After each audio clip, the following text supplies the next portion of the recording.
Good morning, Pastor DeSager. It's good to have you here. We will begin with the invocation delivered by Pastor DeSager from the Progressive Missionary Baptist Church, followed by the Pledge of Allegiance. We would ask folks if you are willing and able to stand for both the invocation and the Pledge of Allegiance. The floor is yours, Pastor. Shall we pray? Our Father and our God, we do thank you, Lord, for today, and we thank you for all of your blessings. We ask now, Lord, that the Holy Spirit will fall afresh upon us, that, Lord, it would touch this meeting, that it will lead the discussion, Lord, touch our mayor and the city council. Lord, that everything that is said and done today will be done decent and in order to your glory and the edification of this great city. Continue, Lord, to have your way, and we will continue to give your name praise, honor, and glory. We ask all of this in Jesus' name. And for his sake, we said amen and amen. I pledge allegiance to the flag of the United States of America and to the republic for which it stands, one nation, under God, indivisible, with liberty and justice for all. Pastor, while I have you on, I just want to congratulate you for the award you received from the Wichita, Wichita Crime Commission. Amen. Thank you, sir. Thank you. I am dearly honored. Thank you. Of course. Thank you for being here with us. Madam Clerk. Approve the minutes of the regular meeting on April 6, 2021. Has every member had a chance to review the minutes? If so, is there any discussion of the minutes? If there's no discussion of the minutes, then I will make a motion to approve the minutes as presented. Second. Motion has been made and seconded by the Vice Mayor. Clerk will open a roll. Members cast the vote. Result of 7 yeas to 0 nays. That motion does pass. Madam Clerk. Proclamations, Arbor Day. Are there folks with us today who will be receiving the Arbor Day proclamation? Excellent. We haven't done this in a while. You going down to the podium? Yeah, why not? Oh, actually.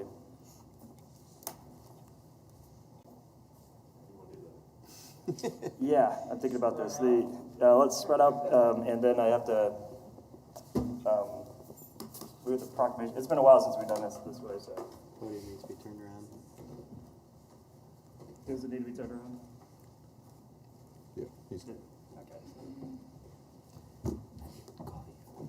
I got a dead tree over in Cowtown on Central Museum Drive. It's next to the Lancaster Farm. It's too close. So, of course, for those who are following or have been following, we have not had one of these in a while where the proclamations are done in person because of the COVID restrictions. So it's good to get back to this little bit of normalcy, and we appreciate everyone being here for this. So with that, I will read the proclamation. Proclamation of the City of Wichita, Kansas, founded in 1870. Whereas the City of Wichita encourages environmental stewardship and the creation of a more sustainable community through the increase in the urban canopy. And whereas the global pandemic has increased our understanding that investment in trees and outdoor spaces are vital to the physical and mental health of the community. And whereas trees in our city increase property values, enhance the economic validity of business districts, and beautify our community. And whereas the City of Wichita recognizes the legacy of planting trees is generational in scope and daily in benefit. Now, therefore, be it resolved that I, Brandon Whipple, Mayor of the City of Wichita, along with the Wichita City Council, do hereby proclaim April 30th, 2021 as Arbor Day in the City of Wichita, and encourage all Wichitans to attend the City of Wichita Arbor Day celebration at the new baseball park and to be part of the legacy of the Arbor Day by planting a tree on your own property.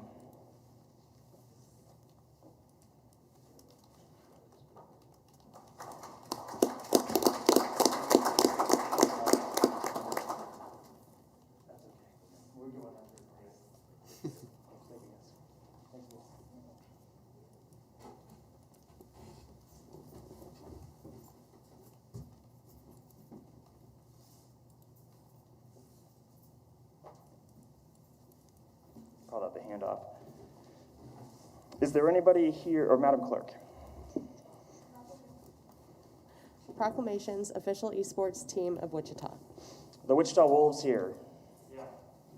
Please, present yourself.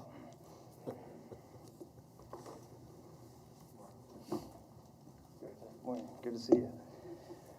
Proclamation of the City of Wichita, Kansas, founded in 1870. Whereas the City of Wichita formally recognizes the Wichita Wolves, LLC, as the official esports team of Wichita. And whereas the Wichita Wolves are proud to represent the Wichita area in the fastest growing viewed sport globally with the prospect of growth and economic impact in Wichita. Whereas through partnerships and hosted competitions, the Wichita Wolves will bring an influx of new opportunities and tourism growing to the greater Wichita area with increased visitors to our great city. Whereas the Wichita Wolves will promote a team atmosphere of fun and learning to enhance opportunities to play esports and increase spectator opportunities to promote the sport of e-gaming. Now, therefore, be it resolved that I, Brandon Whipple, Mayor of the City of Wichita, Kansas, along with the Wichita City Council, do hereby proclaim Wichita Wolves, LLC, the official esports team of Wichita.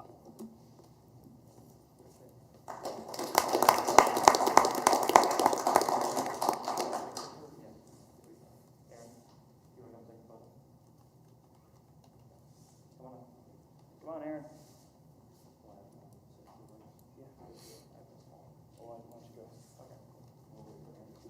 Sounds good. Thank you.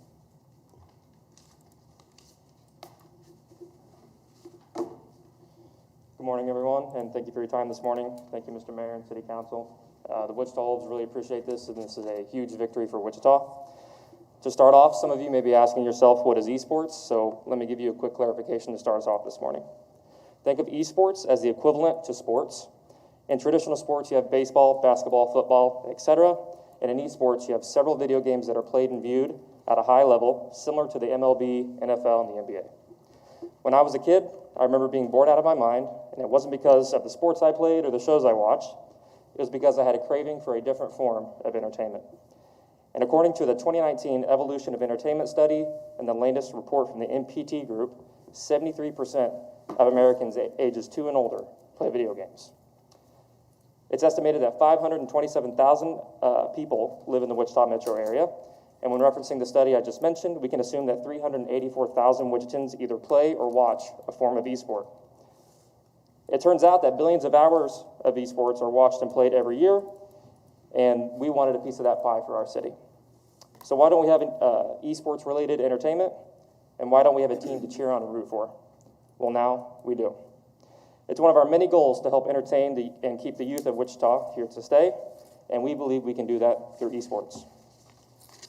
We had plans to interact with our community through several different events, and we had to throw all that down the drain because of COVID-19. And unbeknownst to many, the majority of esports events are played in person. This is where the majority of networking, competing, and community happens. And although the transition to competing 100% online was difficult, the Wichita Wolves managed to win 25 leagues and tournaments over the past year and a half, and we placed in the top 3 43 times. So you could say we've been busy. If you're wondering how you can support the Wichita Wolves, please visit us at our website at www.wichitawolves.com and connect with us on social media platforms for more information about the games we play and the schedule for those games. Thank you, Wichita. We love you.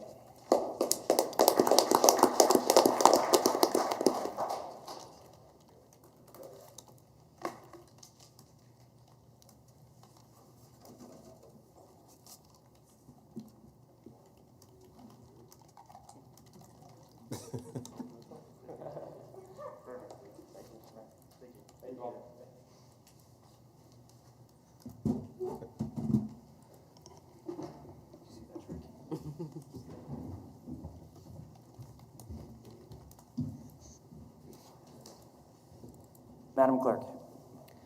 Dr. Holger Meyer, climate emergency. We're rolling into the public agenda forum, or part of our agenda, and we welcome you, sir. You have 5 minutes. We ask those, if you are comfortable, to give your address when your name and your address for our records. Of course, good morning. My name is Holger Meyer. I'm at 2712 North Beacon Hill Court. I'm a professor and director of physics at Wichita State University, although I speak for myself, not my employer. And I'm here to tell you that we need to step up our efforts to leave oil and gas in the ground, and the city can contribute significantly to that, not just through efforts that are already underway, such as the Ban the Back initiative and similar things. I was coming here this morning by bicycle. I was riding several miles on the Red Bud Trail, very pleasant. Then I arrived here and I found no bike rack on the south side to lock up my bicycle. I chained it to a fence. Only after I went inside, I was told that that's not allowed, and I was made to bring my bicycle around to the north side, where apparently there is a well-hidden bike rack. Then I wanted to enter the building. A friendly person actually pushed the door open to tell me no, I had to walk back around to the north side. This place is inaccessible by bicycle, essentially. I think overall there are many examples like this around Wichita where lots and lots of effort is taken to make it car-friendly, and none is taken to make it bicycle-friendly. Pedestrians have sidewalks available in some places, but not consistently throughout. So I think there's a lot to be done. I think the electric buses are a welcome addition to the city, but public transportation is still not meeting the needs of Wichitans. So I think many of these issues don't reach general awareness because there aren't enough cyclists and there isn't enough of an effort to make, to be conscious about environmental decisions. So I think we need to come up with more meaningful ways to provide input with a sustainability board for the city, with other ways to really provide input and exploit cost-saving opportunities as well. Leaving oil and gas in the ground in the face of the climate emergency we are facing is an imperative. If you don't want to do it because it's the right thing to do, you should do it because it's the smart thing to do as well. Young people are going to stay in cities that are taking initiative to save the planet, to protect the environment, to provide clean air, clean water, and overall environmentally friendly lifestyle. So that's what I'm urging you to do. Thank you for your time. Thank you for being here, Doctor. Madam Clerk. Carolina Avila, Climate Emergency.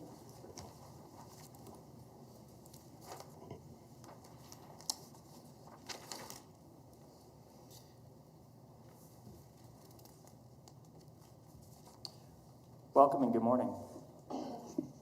Good morning. My name is Carolina Avila, and I attend East High as a junior currently. Climate change affects everybody. It has become a very controversial topic that everyone feels strongly about, whether people believe in it or not. Has taken a toll on the lives of civilians, directly through heat, extreme weather, and pollution. Currently, Kansas has 35 dangerous heat days in a year. By 2050, this will increase to 70, thus impacting the number of droughts significantly. And this will disrupt our food and water supplies. By decreasing the amount of water that's available, it becomes more expensive. The decreased river flows can create problems for navigation, recreation, public water supplies. Water and foodborne illnesses are increasing due to the water becoming more scarce. As temperatures in Kansas increase, for the last several decades, the soil in this land has become drier, which results in farmers needing to irrigate their crops more frequently, becoming increasingly difficult as less water is available. Climate change has also increased the spread of disease. Medically speaking, people are becoming sicker due to this illness. Increased asthma and allergies have developed due to the spike in temperature and air pollution. Kidney failures have developed in people due to dehydration from exposure to the extreme weather. As we fight these physical battles, it's also disrupting our emotional well-being.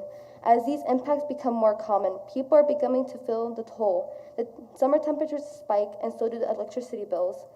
While the winters continue, freeze, forcing the heaters into overdrive. This negatively impacts impoverished communities who don't have the funds to keep up. As seasons drag on for longer periods of time, the consequences will only increase. It is our responsibility to continue spreading information and fighting for our voices to be listened to, for us to hope for any kind of future. Thank you for giving me the opportunity to speak to you guys. Thank you so much. Madam Clerk. Celeste Reset, former Public Library Architectural Gym.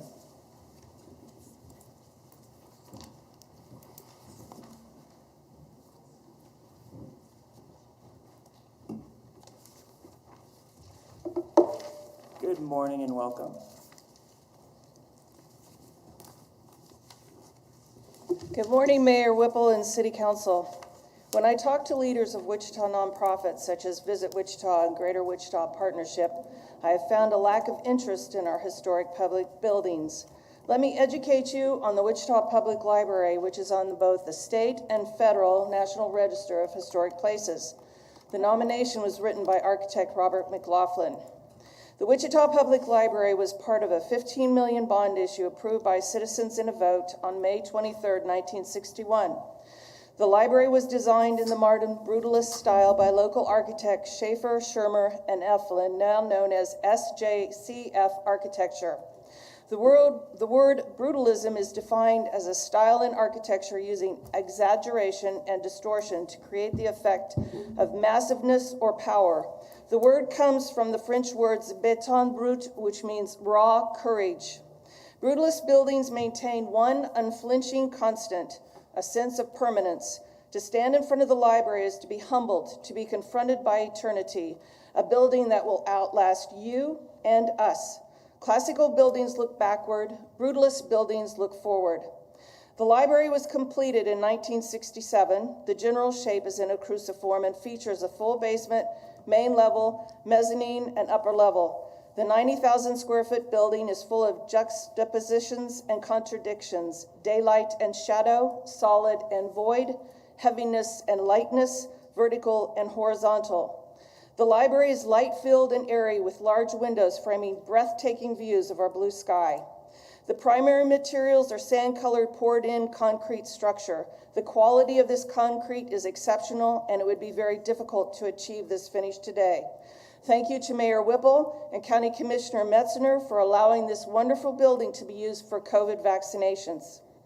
In 1968, the Library Buildings Award Program honored the Wichita Public Library as one of 7 libraries nationally to receive the National Merit Award from the American Institute of Architects. Photos of the library by famed photographer Julius Schulman can be found in the Getty Museum. The library remains in good condition and needs only minor repair and maintenance. The wonderful thing about brutalism is that even as it ages, it maintains the same bold and monumental feeling that the architects intended 50 years ago. In front of the building is a recessed basin that was once a 2-level fountain. The fountains don't run and the basin is dry. There is a bronze statue of Joan of Arc with landscaping beds containing weeds. Becky Tuttle, you sit on the City of Wichita's Sister City Board and allowed a replica of a precious gift from Orléans, France, one of our sister cities, to sit amid weeds.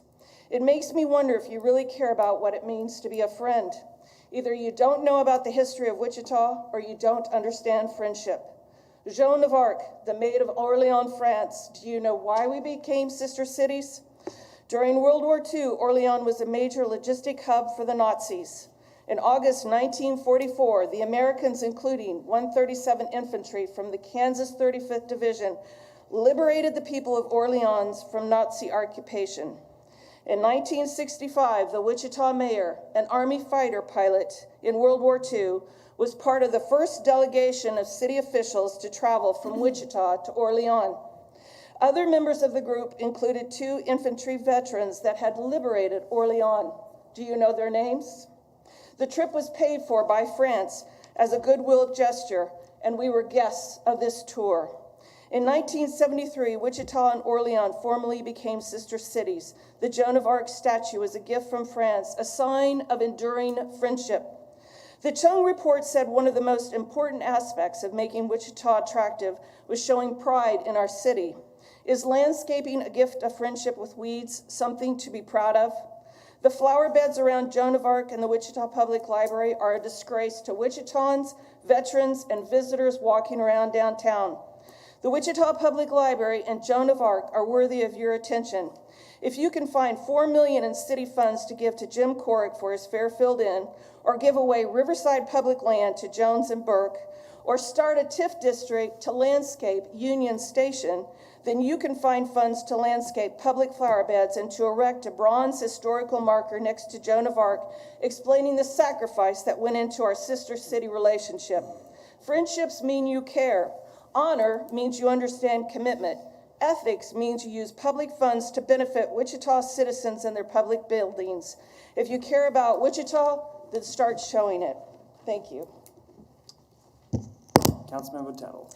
Thank you, and thank you for your remarks. I just wanted to make sure that the community was aware, as well as the speaker, that all of the city council members and the mayor are sister city members. I'm not exclusively a board member. We are all equally board members. So thank you. And I think that, and this might be a point of personal privilege, I don't want to speak out of turn, but I think we would get further if we worked harder to separate the problems from the people.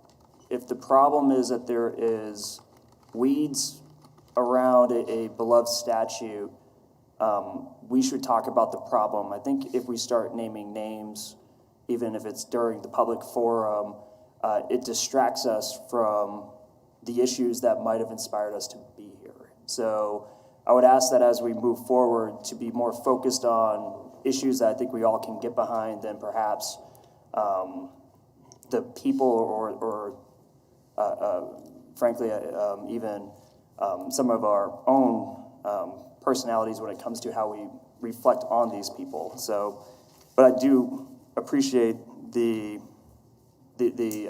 indication that there are weeds right now around that statue. That is something that was not brought to my attention, and I am a fan of history and would like to go see that afterwards. So thank you for bringing that to our attention. Madam Clerk. Consent agenda items 1 through 12.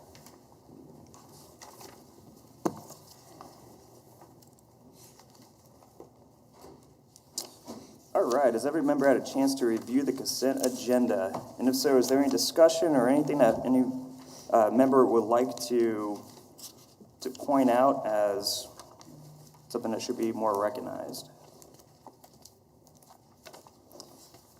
If there is no discussion, then I will make a motion to accept the consent agenda as it is presented. Second. Motion has been made and then seconded by the Vice Mayor. Clerk will open a roll. Members cast the vote. With the result of 7 yeas to 0 nays, that motion does pass. Madam Clerk. Report of Board of Bids and Contracts dated April 12, 2021.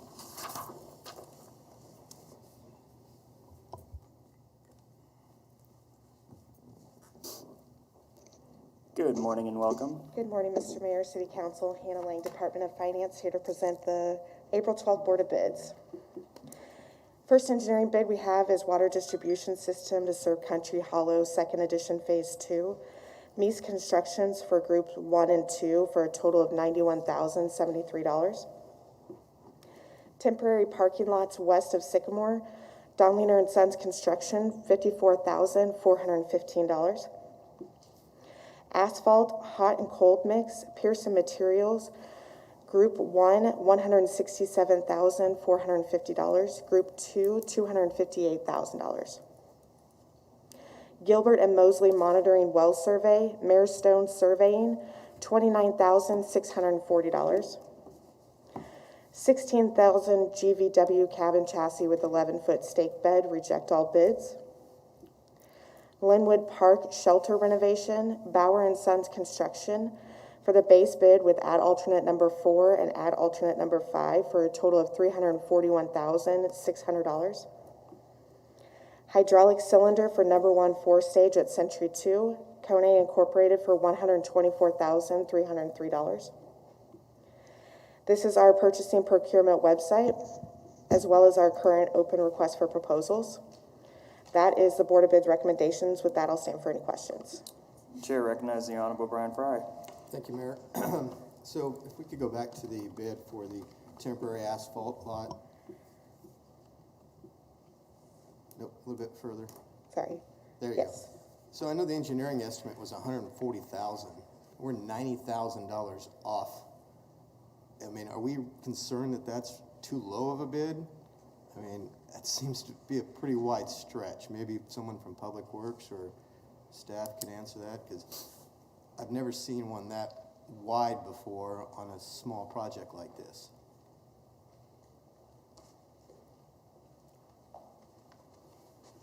Mayor and council members, Gary Jansen. I'll tell you, as much as anything, we put this bid together in a really short time frame. Not knowing some of the particulars, this is not really normal for this type of parking lot to be built. And so we had initially reached out to some contractors just to get some feel what the cost might look like, and I think those came in really high. Because of the timing factor and wanting to be ready for opening day, we did not want to be the low bidder. We have no concerns with, certainly with this contractor and the work that they're gonna do. It was more than anything us trying to be conservative, and obviously we were definitely that, but we have no concerns. Yeah, I have no fear with the contractor myself either. I'm just, the spread of the difference here, the delta was pretty wide. And I know we're on a tight time frame to try to get this done, so I just was worried that there's gonna come back with additional costs that we didn't expect because of this being such a difference. When you ask contractors for a price and then you competitively bid it, a lot of times you'll see this difference too. Okay. Is one of the reasons. All right, I'll hold you to your words. Just if I could have a follow-up question. You were so close to making it back to your seat. I apologize. For the company that was able to obtain this contract, is this a company in which we have done work with in the past, who has had contracts with the city?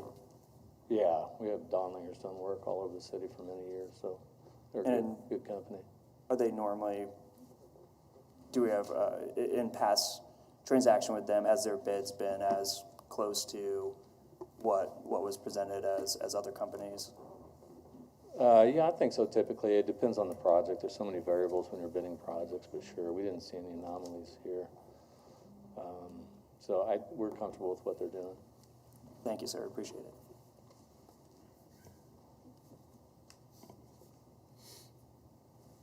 Are there further questions or discussion? Is there any input from the public? If there's no further questions or discussion or input from the public, then I will make a motion. Wait. Is this in? No, it's not anyone's particular district. I'm trying to do better on ensuring that the person who makes a motion is the proper person to make the motion. So I will make the motion to take staff's recommended action to receive and file the report, approve the contracts, and authorize the necessary signatures. Second. Motion has been made and then seconded by the Vice Mayor. Clerk will open a roll. Members will cast their vote.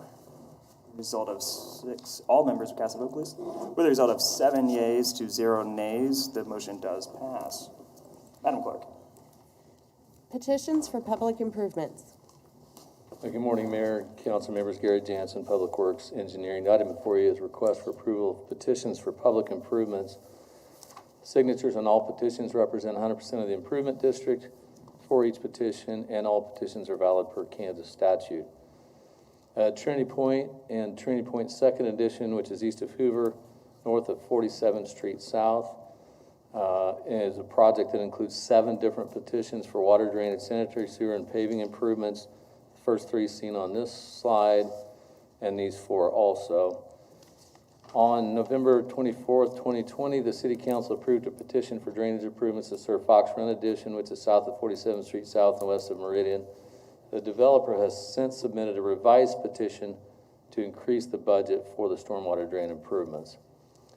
With that, staff recommends that City Council approve the revised and new petitions and budgets, adopt amending resolutions, and authorize necessary signatures. I'd be happy to stand for any questions. Questions for staff? If there aren't any questions, is there, Vice Mayor Johnson, thank you to the manager for pointing out that he was on the board. I don't Thanks, know how I Mayor. can see that, but that's okay. Not a technical question, but I just wanted to know how this process is working out. Is it as efficient as you thought it was? Are we receiving any feedback from developers on this? We have received tremendous positive feedback from the development community. It's worked great for us. It's worked even better than we had hoped internally through our staff processes. I think we've got everything worked out with the clerk's office and how this works, kind of similar to the Board of Bids. And I know in talking to my staff recently, this has saved us quite a bit of time. We've got a good process worked out with law for approval, so we've been really pleased with how this is going. I know the development community has definitely seen a difference in how they've been able to time out their projects, so I appreciate you asking. Awesome. Thank you. Further discussion? If there is no further discussion, then I will make the motion to accept staff's recommended action to approve the petition and budgets, adopt the resolutions, and authorize the necessary signatures. Second. Motion is made and seconded by Vice Mayor Johnson. Clerk will open the roll. Members will cast the vote. Result of 7 yeas to 0 nays. That motion does pass. Madam Clerk. 2021 Park Facility Enhancements.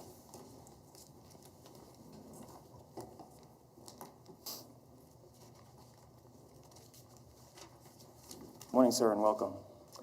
Morning, Mayor, City Council. Larry Hoopmer, Public Works Engineering.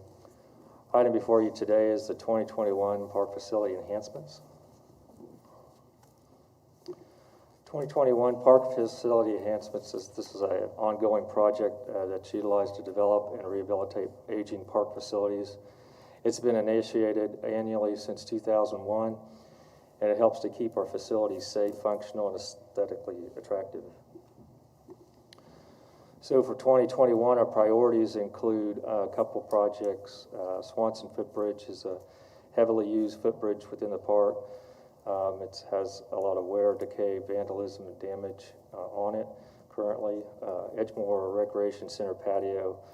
This is the entryway to the recreation center. It holds water after rains. It needs some concrete and drainage repairs. In addition to that, the facility condition index ranks Edgemore Recreation Center within the critical range. What this means is deferred maintenance costs are at least 30% of the total replacement cost. So looking at financial considerations within the 2021-2030 capital improvement program, there's $525,000 in 2021 for facility improvements. Funding source for this project is general obligation bonds. Based on overall park funding priorities, City Council approved repurposing $125,000 of these funds on April 6, 2021 for the Watson Park Event Center. So staff recommends initiating this remaining balance of $400,000 at this time. With that, staff recommends that Council initiate the project, adopt the resolution, and authorize the necessary signatures. I'll stand for any questions at this time. Just a follow-up to a comment you made about 30% of the cost is due to deferred maintenance, which is maintenance that could have saved us money if it was done sooner. Could you just give us, or at least me, a estimate on how delayed that maintenance has been? It's hard to detect. There are so many variables on each one of these facilities, and Edgemore is the one that was pointed out. But what that basically means is, over time, that cost is gone beyond that 30 percentile cost of what the value of that piece of property or that amenity is. So if we were more timely with the repairs, then we wouldn't have be spending 30% more for this project. Is that an accurate takeaway? Potentially. Thank you. Further discussion. Discussion will go out to the public. Is there anyone in the public who would like to comment? Discussion will come back to the bench. The chair recognizes Council Member Sorello. I'm sorry, Mayor. Thank you. I was a little late in getting my request in there, but is all of this money allocated already, or is this something that as soon as the department gets it, then you decide, I mean, you pointed out a couple of projects, yes, but could any of this funding be allocated for any improvements to keep up Clapp Park, which we're trying to make a lot of renovations to moving forward? Yeah, so this fund is a citywide park fund, and it can be utilized for park facilities, rec centers, park shelters, even smaller items for park amenities like picnic tables, smaller items. So what the city is challenged with doing is looking at those facilities that need, the greatest attention. In this particular case, we always look at public safety as a major item. Swanson Footbridge is a public safety item, so that's how we look at things. And I have heard some complaints about footbridges at Clapp Park, so that's kind of why I brought it up. Sure. Thank you. Mr. Mayor. Yes, if Mr. I Manager. could, Councilmember Cirillo, the one thing I will say about Clapp is we're in the process of getting a final master plan for that park, and I think you'll be getting a series of recommendations on phasing improvements in that park. So that facility itself will receive special funding. Thank you. Further discussion from the bench? See none. If there is no further discussion,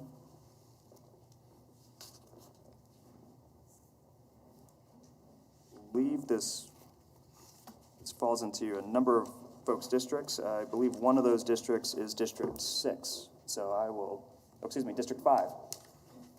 So I will recognize the councilmember for District 5, Councilmember Fry. Thank you, Mayor. Yes, Swanson Park Footbridge is in District 5. And yes, it's been a quite popular walking path for years, and that footbridge has needed replaced for a while, so I appreciate the investment in it. Happy to make the recommendation or the motion that the City Council adopt the resolution, authorize initiation of the project, and authorize the necessary signatures. Second. Is there a second? There is. With that, clerk will open the roll. Members cast the vote. Result of 7 yeas to 0 nays. That motion does pass. Madam Clerk. Wichita Employees Retirement and Police and Fire Retirement Systems Actuarial Valuation Reports of December 31st, 2020. Director Manning, welcome. Good morning, Mayor, members of the City Council. Art Manning with the Department of Finance. Today I want to present to you the actuarial reports for the Wichita Employees Retirement System and the Wichita Police and Fire Retirement System. Today, joining us virtually is our actuarial firm that we utilize, Chiron. We have Jake Lavaska, Mike Noble, and Janet Crana. Unfortunately, due to travel restrictions, they were unable to join us in person, but we certainly hope that they will be here next year. And with that, Jake has about 10 slides, and then we'll open it up to questions. Welcome. Great, thanks. Good morning, everyone. Good morning. So today we're presenting the results of the December 31st, 2020 actuarial evaluation for the two cities' retirement systems. This page just shows an overview of how the pension plan works. The green pool is the pension plan assets, and added to those are the member and city contributions, as well as any investment earnings. And that pool of assets is used to pay benefits and expenses as they become due. Our evaluation provides information for financial reporting as well as calculating that employer contribution rate to help make sure that the pension plan assets maintain a proper level. So if we go to the next page, one of the measures of how well funded a pension plan is the funded ratio. It's the ratio of the assets to the liabilities. That funded ratio increased for WER, the Wichita Employees Retirement Plan, from 91% last year to 93% this year. And it increased for the Police and Fire, PNF, from 92% last year to 94% this year. The unfunded actuarial liability, which is the liability not covered by assets, that unfunded liability decreased by $13 million for WER, and it decreased by $19 million for PNF. And both of those measures are based on an actuarial value of assets that smooths investment gains and losses over a 4-year period, so there's less volatility. If we go to the next page, yep, thank you. This table shows the city contribution rates. This valuation calculates the contribution rates for 2022. And so the top line of the table shows the total normal cost rate. That's the cost of benefits accruing during the year. We subtract from that the members' contribution rate to get the city's portion of the normal cost. And then we add to that a contribution rate that goes toward the unfunded actuarial liability to get the total city contribution rate. For WER, that's 12.9%, and for PNF, that's 20.9%, and those are for 2022. This table shows a reconciliation of the contribution rate, the city's contribution rate from last year to this year. For WER, last year the contribution rate was 13.9%. Investment gains decreased it by 0.9. Liability and demographic gains decreased it by 0.2. And other factors increased it by 0.1, resulting in a net decrease of 1% to 12.9% this year. Similar for police and fire, it was 22.6% last year. The investment gains decreased it by 1.2. Liability and other demographic experience decreased it by 0.4. And other factors decreased it by 0.1, resulting in a net 1.7% decrease in the contribution rate to 20.9%. This table just shows the 10-year history of the city's contribution rates for WER in blue and police and fire in yellow. The contribution rates have remained fairly level over the last 10 years. You can see that they were slightly elevated for 2021, and they're starting to decrease now for 2022, but it's been in line with what's happened historically over the last 10 years. This page shows a 10-year history of that funded ratio for both systems, WER in blue again and police and fire in yellow. The funded ratios have remained remarkably stable over the last 10 years. They fluctuated between 91% and 95%. That's great, and you can see it's starting to trend upward now with the great investment returns from 2019 and 2020. So these plans are very healthy from this measure. And the next page kind of compares the funded ratios for PNF and WER to public plans across the country. Those colored bars are the distribution of plans, and these, because it may be hard to tell, but the two plans for Wichita are the black square and the yellow diamond, and they overlap because they're very similar in their funded levels. But they are in the light blue bars, which means they're in the top 25% of plans around the country. So they're, extremely well funded and well funded even in the public plan spectrum. So finally, just need to note that these actual evaluations are based on one set of assumptions as to what will happen in the future, including assuming that the system will earn 7.5% return on their investment each and every year in the future. We know that experience is going to deviate from that. It may significantly deviate from that. And so we want to talk about, the risks that are inherent in this plan. And so if we go to the next page, we just want to identify for you the four major risks for the pension plans. Those are the investment risk, the risk that the investments will earn less than the assumed rate over the long term. The interest rate risk, the risk that interest rates will remain low or continue to decrease, putting a stress on the system's efforts to try to earn 7.5% each year in the future.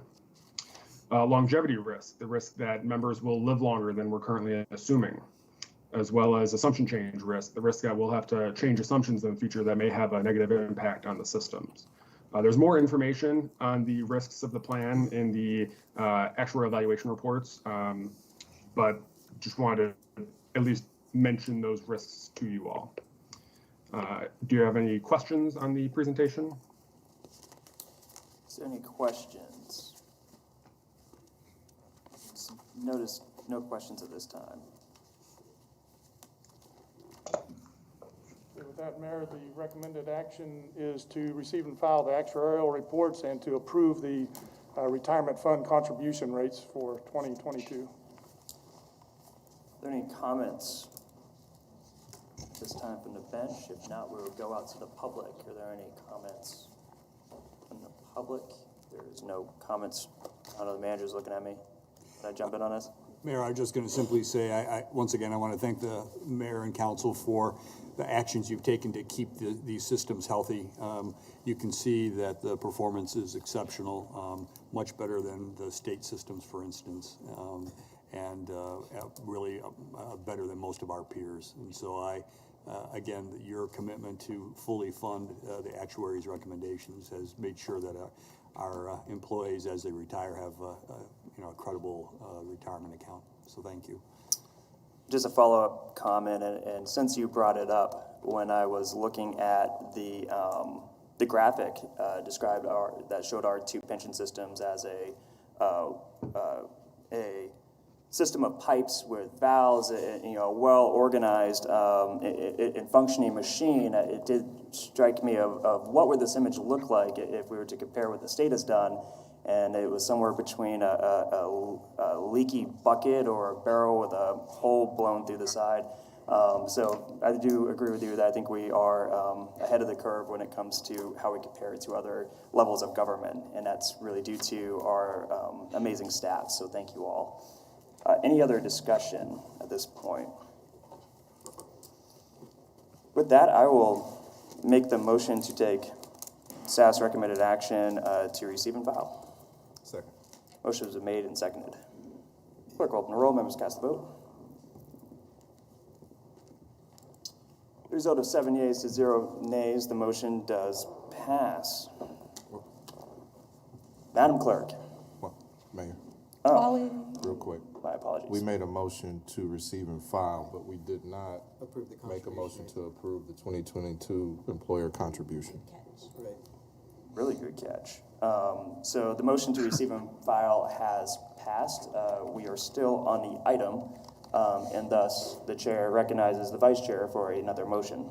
Thanks, Mayor. I would move that the City Council also approve the 2022 employer contribution. And I will second that. So a motion has been made and seconded. Clerk will open the roll. Members cast their vote. For the result of 7 yeas to 0 nays, the motion does pass. Thank you for the teamwork. Madam Clerk. Quali Solution. Morning, Mayor Glorious Whipple. day to see Dante down here. Welcome, sir. Thank you, Mayor Whipple. Good morning, members of Wichita City Council. Assistant City Manager Dante Martin here to present an agreement with Quali Incorporated that would improve the level of service the city provides local businesses. The National League of Cities Innovation Ecosystems Program assists cities in developing innovative programs to help ensure that communities thrive. Through this program, NLC connected city staff with CivStart. CivStart is a nonprofit that assists cities in pinpointing challenges with internal processes and identifying potential innovative, cost-effective solutions to meet those challenges. Additionally, CivStart helps cities deploy and manage free or low-cost pilot programs and proof of concepts. The NLC Civic Innovation Ecosystems Program covers the costs associated with the city's work with CivStart. Among the city's primary objectives with the partnership with CivStart is to support local business by creating a user-friendly interface for businesses to network with entities that support small and developing businesses. Also, to streamline city procurement processes and to generally improve the user experience, whether that be through RFPs, RFIs. We want to improve the user's experience. Quali Incorporated was identified as a potential partner that could help the city meet its objectives. Quali demonstrated through its work in Kansas City, Missouri, and Mobile, Alabama, that its software could work universally across business sectors and support emerging and disadvantaged businesses, integrate and help improve city permitting and registration processes, decrease the amount of staff time required to update and maintain existing business registration and permitting systems, and potentially create a single point of entry for businesses seeking to do business with multiple jurisdictions. Staff meets regularly with the county, USD 259, Wichita State, and McConnell. There's an opportunity there for us to create a single point of entry for our partners. I'm sorry, I got ahead of myself. Randy, will you save me from myself? There's a video that I wanted to show you that gives you a better understanding of the work that Quali does.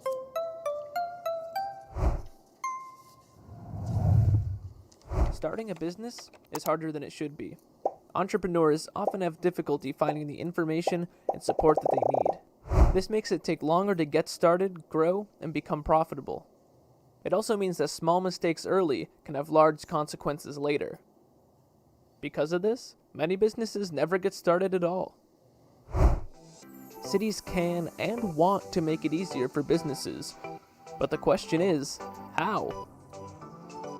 Introducing Quali.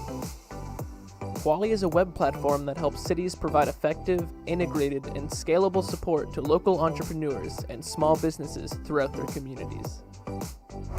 It's got a modern design, is easy to use, and works across all your different devices. Quali makes it quick and easy for businesses to submit their information, and for cities to use that information to better assist them. Our Small Business Navigator generates personalized checklists for each business to let them know exactly what steps they need to take, and even lets them ask for help from the city on any part of the process. Quali has already made an impact in multiple cities across the U.S., allowing them to help many more small businesses. Right now she has to juggle about 100 different businesses. With this program, I kiddingly told her now she can take care of 300 businesses. It's written so the mayor can understand it. It's like on a 6th grade level. It's really a unique program. You guys did some great work. It's very easy, user-friendly. I love it. The exact number today was 1,014 requests, and that's in addition to our emails and phone calls. But it would have been difficult to handle that kind of volume without the system. I just think that we're going to have to find some other words to describe the product they produce for us, because we have already worn out, oh, this is great. Oh, this is beautiful. We got to come up with some more phrases. For any cities who's watching, if you want to know how Kansas City is doing it, Quali is what's helping us do that. So what are you waiting for? Get Quali today and start making a difference for the small businesses in your city.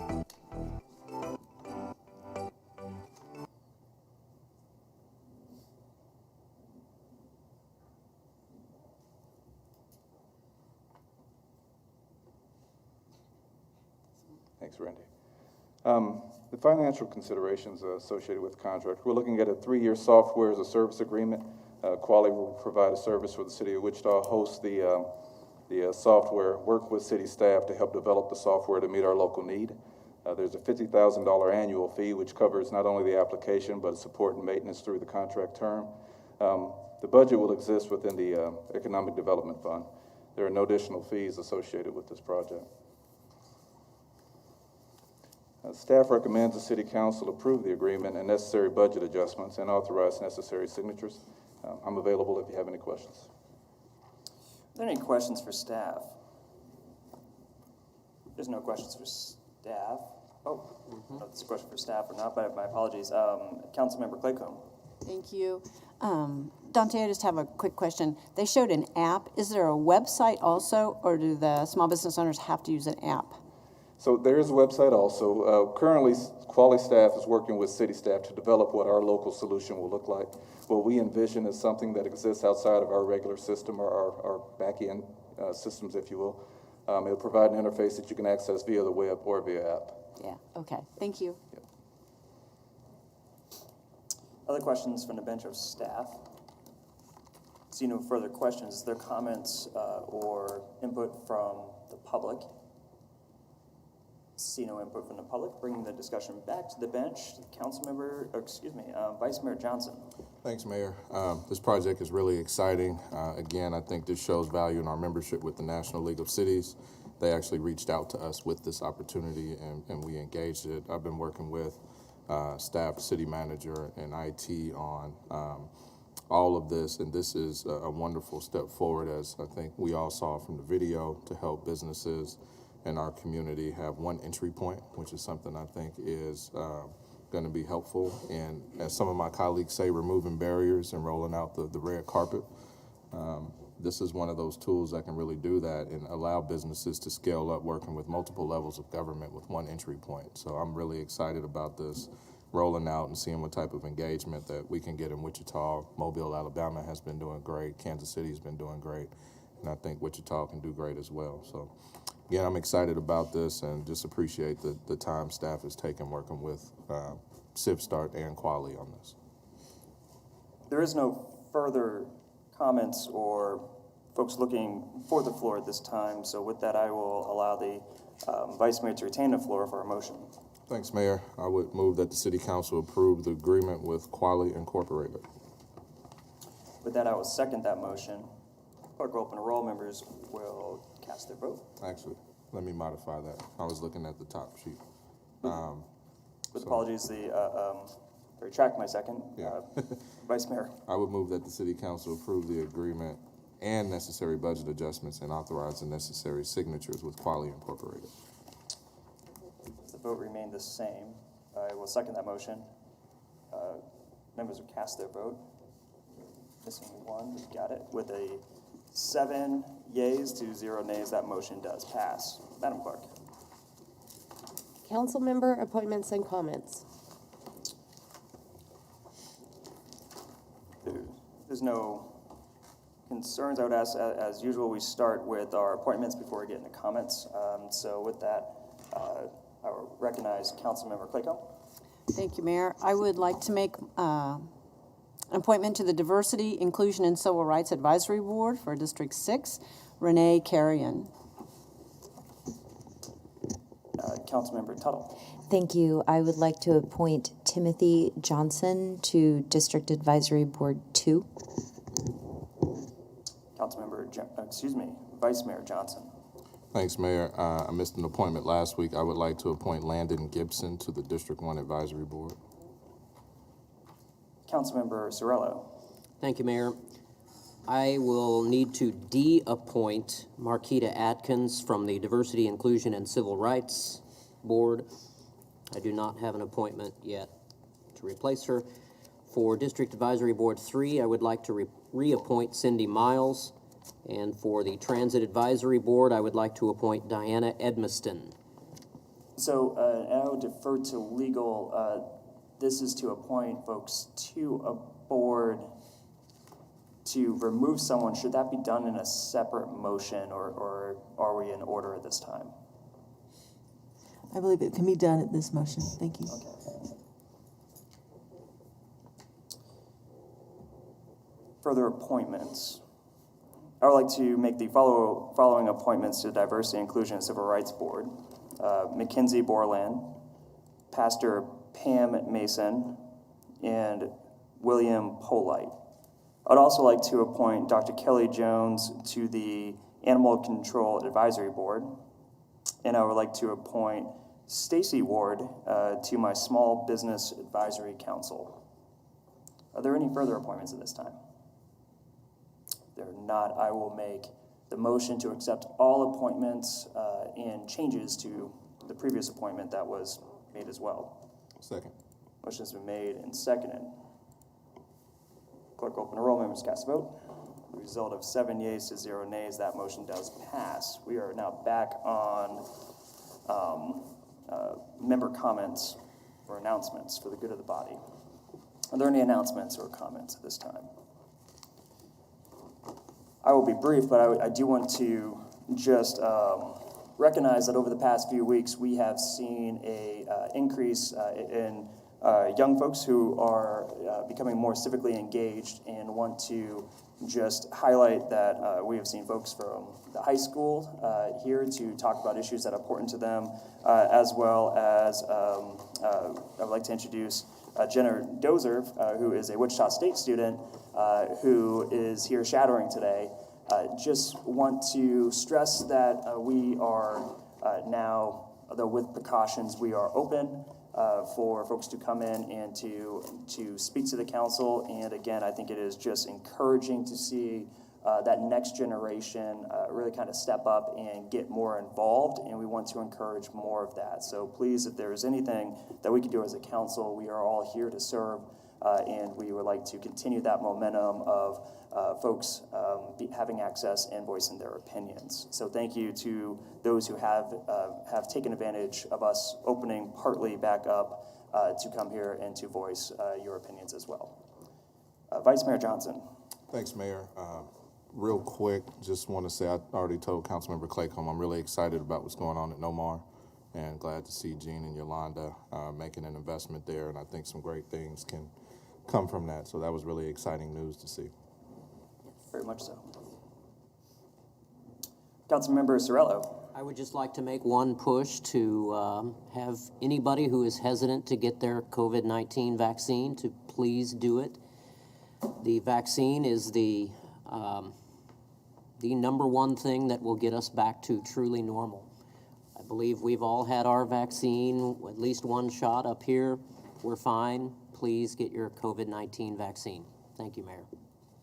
And I believe, it can only go off the reports from the media, but I believe it was reported that our friends over the county health department, as well as our nonprofit and our private sector healthcare facilities here in Wichita, we have about 1/3 of our Central County population who has received at least one dose. So that is very encouraging. So hoping folks will get on. Vaccinefinder.org is a very good resource that the state is using to find an access to an appointment. Rather it be at the health department, which is utilizing our older library building, or rather it is at a pharmacy. So vaccinefinder.org, and the goal is to stay on track, keep these numbers down so that we can open back up and become as really, I think, back to normal as possible, as safely as possible. So thank you, Councilmember Sorello, for broaching this topic and giving us an update. Councilmember Bluebach. Thank you, Mayor. Bob, do you know if they've been given the Johnson & Johnson vaccine here in Wichita? Because I see that the state suspended that. Mayor, Councilmember Bluebach, I think I just read about an hour ago that Sedgwick County has suspended the use of Johnson & Johnson. Do we have any idea how many of those we used, or if we've had any issues with that vaccine? I don't know for sure. I don't have that information. I do know that the supply of Johnson & Johnson has dwindled over the last week or 10 days. So I don't know that they've been distributing a significant number in the last 2 weeks. Okay. If we can find any information on that, that'd be great. Thanks. So, and I don't know if this helps, but I'll add to this discussion. I believe what the FDA is investigating is 6 people who received the vaccine and have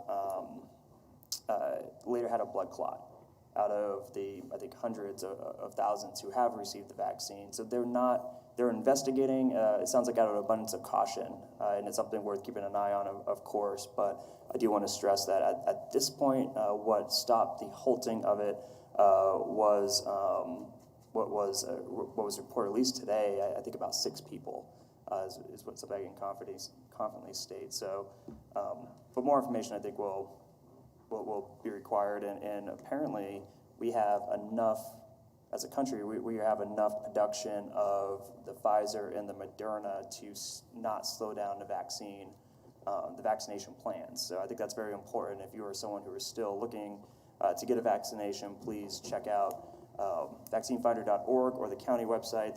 It's a really good chance you'll be able to get an appointment easily. So,